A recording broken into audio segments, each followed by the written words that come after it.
this is Steve from BC Barker Creations. And I'm Allie from Allie's Animal Intel. And we're gonna show you basic ball python care as far as caging, substrate, temperatures, feeding, water dishes, hides, and everything. We're gonna show you that right now.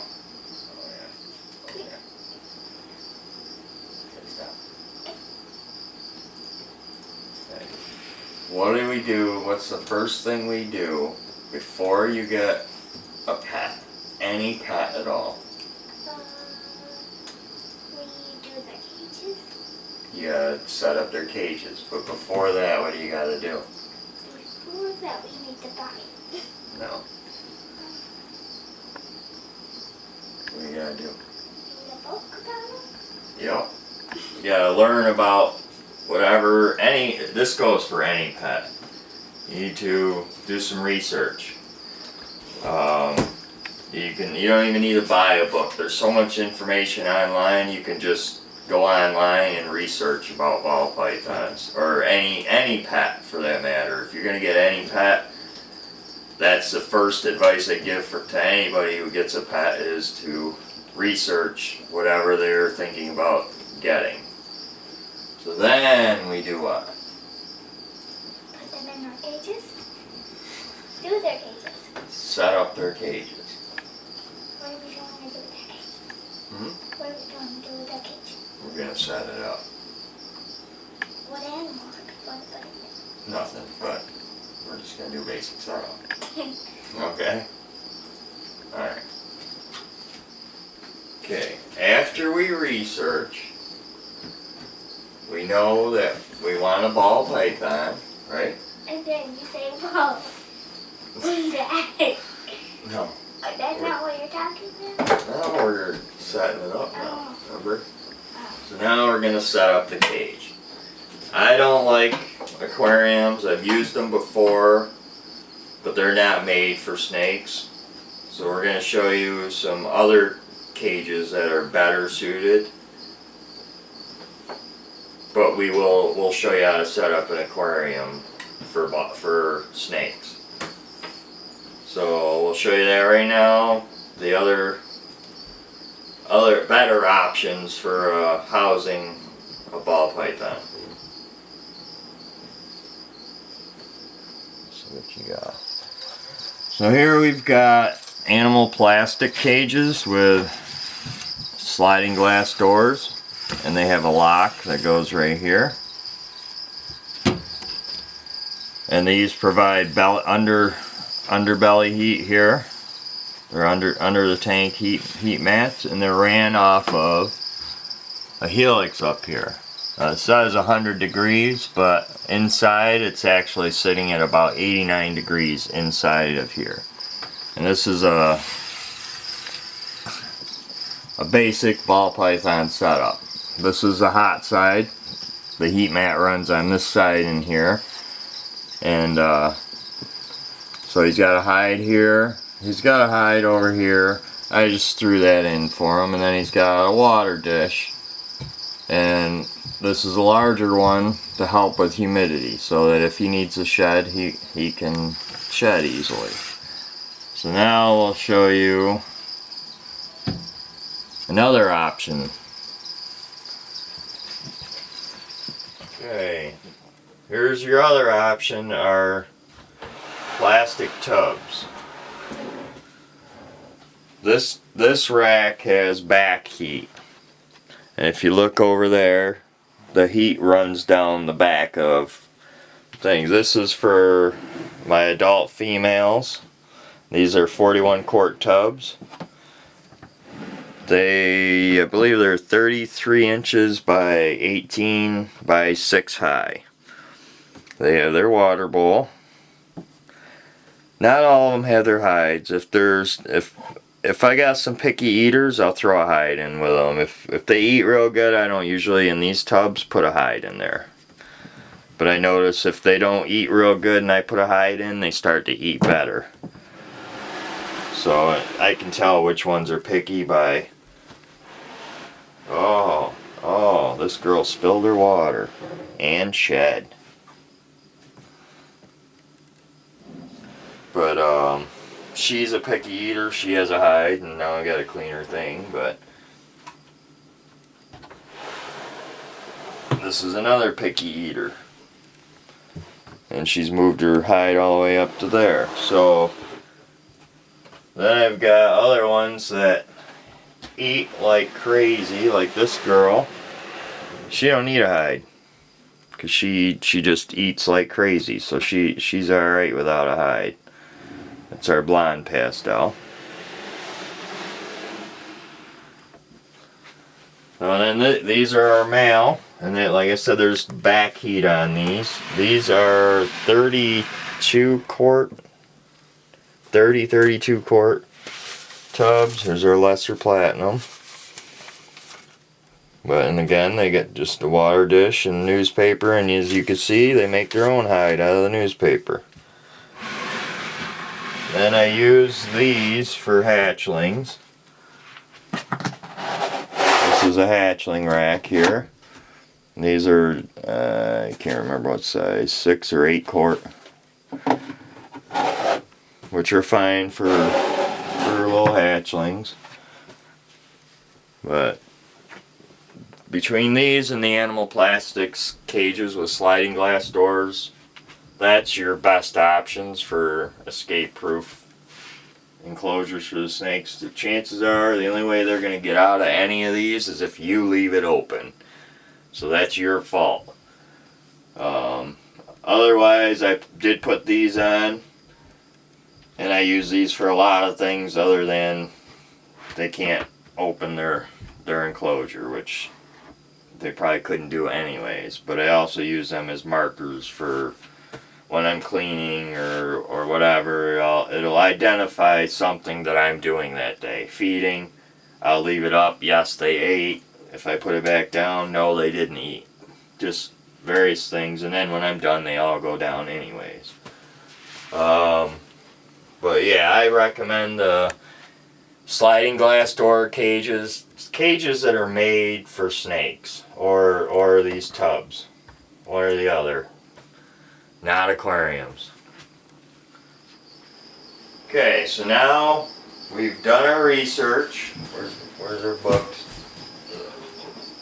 We've done our research. We know that we need to provide an enclosure where the ambient temperature is going to be about 78 to 82 degrees, and with a hot spot of about 88 to 95 degrees. So how you're going to do that is you have a couple options.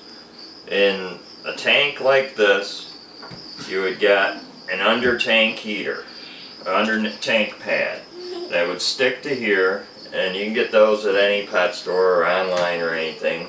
You want to cover about a third of this tank.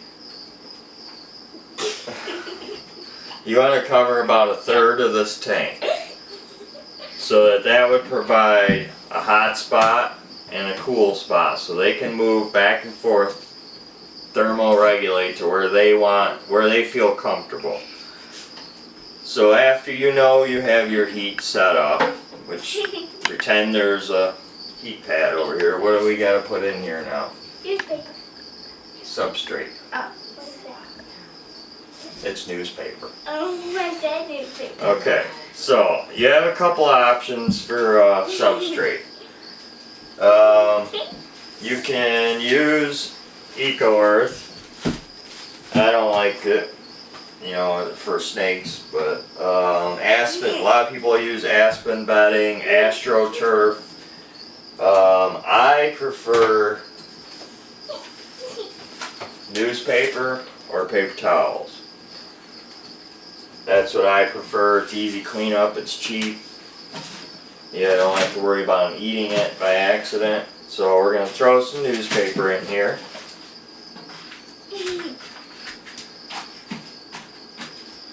Get rid of this out of the way. Okay, so then what? What do we got to have next for them? Yep, want to get it? There you go. What are these? They're like Water bowls. then you need a water bowl, depending on the size of the tank and the cages, or in whatever cage you've got them in. I use these a lot because they don't really drink a lot of water. Mostly it's for humidity. Mostly for me, it seems like it's for humidity. But these are nice because you can go to the dollar store and get these for $1. So you got a water bowl. Okay, what's next? Yeah, bring one. Next, let me get them all. Next, you need a hide for your snake. And the hides come in all different sizes, as you can see, in styles.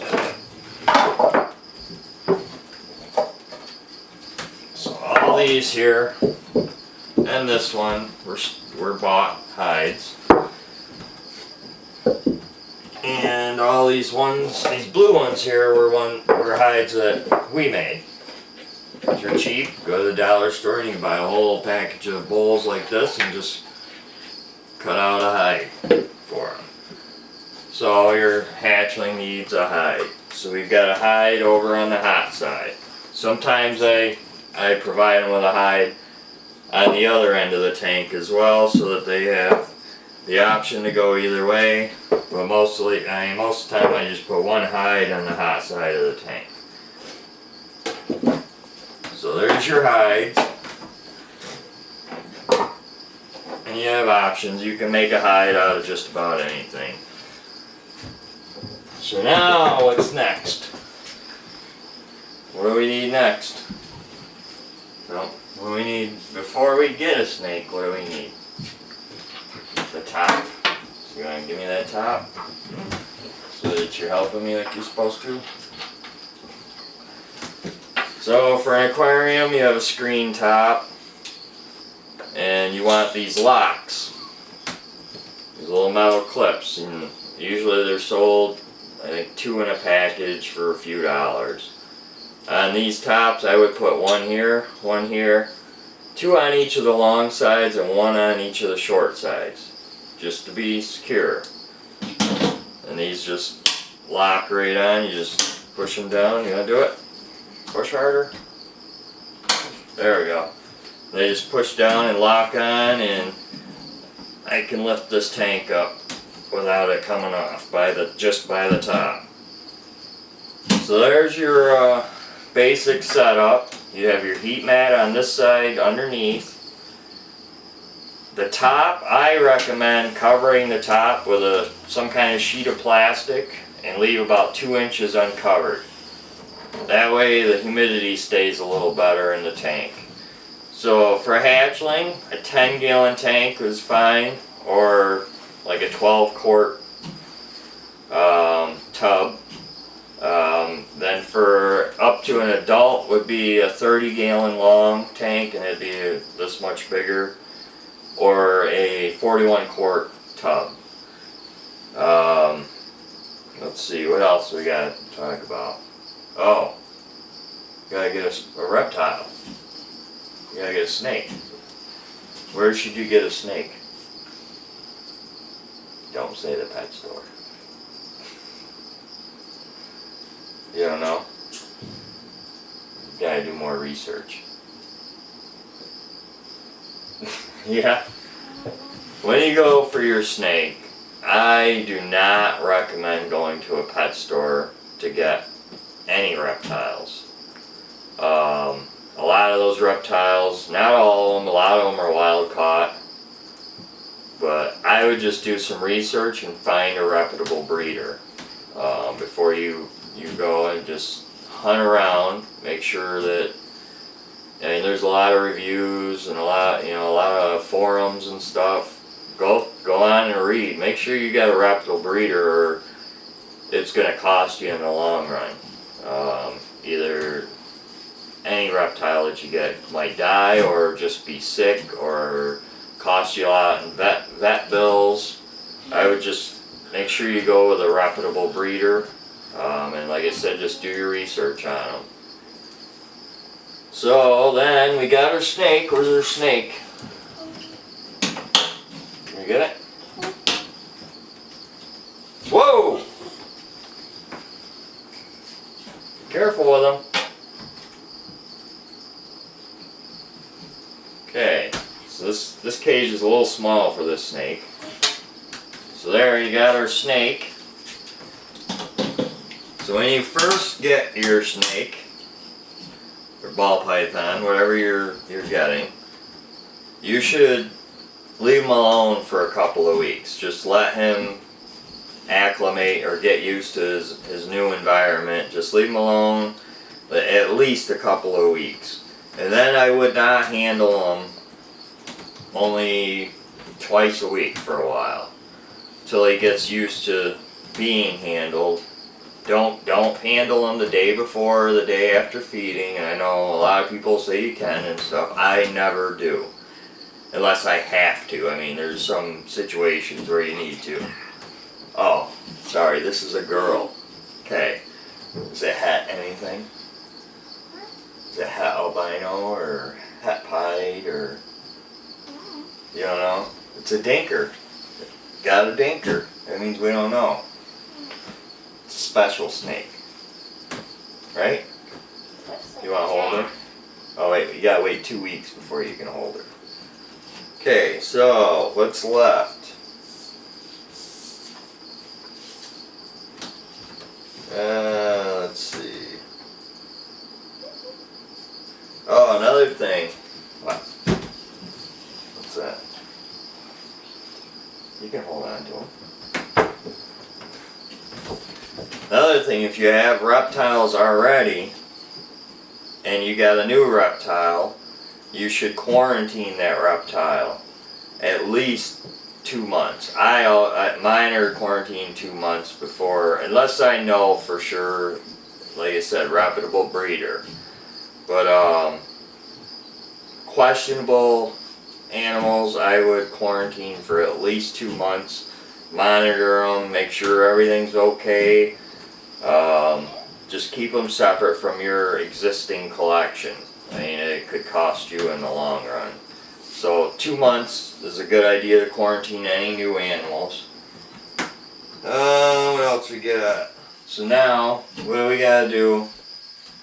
What does a snake need? Water and food.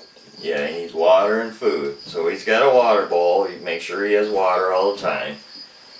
You're gonna wanna feed your snake a proportional size meal. So the largest part of your snake is how big around your prey should be. So I feed my snakes frozen thawed almost all the time. The only time I don't are when they're hatchlings, and I feed them live hopper mice. We breed our own to feed them. And as soon as, oh, very nice snake you got there. No, you can hold on to them, okay? As soon as they eat about 2 meals, then I try to start switching them over to frozen thawed. And there's a couple of tricks for switching them over. Is I use the dirty bedding from the mouse cages, and I'll thaw them in that bedding so they have that scent on them, or I'll put a live mouse in the enclosure and dangle a frozen thawed to try and get them to go after one or the other, and hopefully if they take the frozen thawed, I'll pull the live mouse out. Never leave a live rodent in the enclosure with a snake unattended. Always remove it, because they can hurt the snake. They can attack the snake. They can take eyes out. That's why I don't like feeding live. Ball pythons, and they will fast and that means they won't eat for several months sometimes. And my experience, a lot of mine, once they hit about 450 to 600 grams, they stop eating for almost 4 months sometimes. They'll just stop at that size, and that's usually about a year. They're about a year old sometime around that time. they stop eating for about 4 months, and then all of a sudden they'll start pounding food like crazy. So don't panic if they don't eat, because they'll go for, I mean, I've had a snake go for over 6 months without eating, and then all of a sudden just start pounding food like crazy, and hasn't stopped since. Oh, uh-oh, snake's loose. What else do we got here? Okay, the last thing with ball python care is cleaning. We clean all of our cages once a week. And then whenever they need it. Like today, you saw earlier the piebald that dumped her water dish and shed. Well, I don't like leaving them in that because they could get a respiratory infection. So I got it set up right here. All new stuff for her. She don't like to eat, so I got a hide for her that helps her eat a little bit better. And with your water dish, I move it away from the end a little because they like to go around there and lay there too.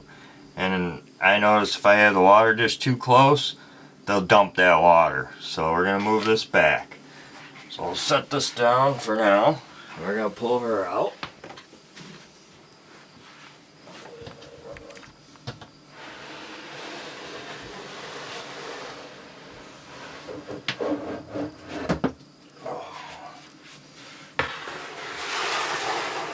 As you can see, she made a mess. And that's in the last hour because I checked them an hour ago. So here's her shed. You getting all this mess? You see all this mess? Okay. And I like to have extra of everything so that I can have a clean one. And I can just put the clean one right back in. And we clean the shelving like once a month. We go in and clean the upper side and all around about once a month. So now she's got a nice new clean enclosure. The water's spilt a little, but that'll be okay. And get her out of this mess. And you can see how she dumped her water here and went to the bathroom. Here's our beautiful pied from Jacob Ilka Reptiles. Awesome looking pied. And she's clean. So now she's in a nice clean enclosure. No worries about getting a respiratory infection if you keep your animals somewhat dry, not bone dry, but you cannot leave them in an enclosure like this. So another thing that I forgot to talk about was shedding. Every month or two, it varies, your snake's going to go into shed. They are very irritable usually. I mean, most of ours are pretty nice. I mean, if they're regularly handled, they're alright. They're not going to have too much of an issue. They may give you a little hiss every now and then, but you can tell they're shedding. Their colors are going to dull out. Their eyes are going to like blue or gray right over. When they do that, I take a mist bottle and at least every other day just give them a light misting over the snake, just so that it helps them keep moist and shed. With a screen top on an aquarium, it's hard to keep humidity up, and a lot of times their sheds will be horrible and they won't get it all off. That's why I recommend putting the plastic over the top, mostly over the top, and leave about 2 inches. That helps keep the humidity up a little. And then again, you can use larger water bowls.